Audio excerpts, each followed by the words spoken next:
Welcome to Kenton's videos. Enjoy the video. You start by judging the problem. Is it a clean cut, a puncture, or rubber that's hardened? Once you know, mark the spot and clear debris. This matters because bonding fails on dirty surfaces.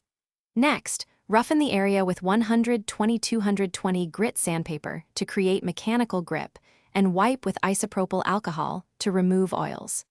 Make sure to organize your patch material and rubber cement within reach so you can move seamlessly into the repair without contaminating the prepared surface. Now you apply a thin, even coat of rubber cement to both the damaged area and the patch. This is critical because contact area determines bond strength. Wait 1 to 3 minutes until tacky. Too wet and the patch will slide, too dry and it won't adhere. Position the patch carefully, press from the center outward to squeeze out trapped air, and align edges.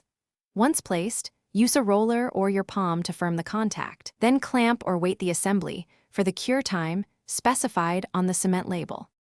Finish by trimming any overhang and feathering the patch edges with fine sandpaper so stress won't concentrate at a ridge. If desired, add a thin bead of flexible sealant around the perimeter for extra protection. Test the repaired part gently under low load, then recheck after 24 hours. Adhesive bonds gain strength over time.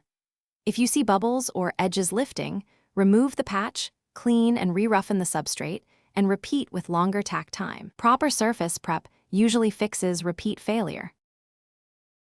Thanks for watching. Consider subscribing if we helped you.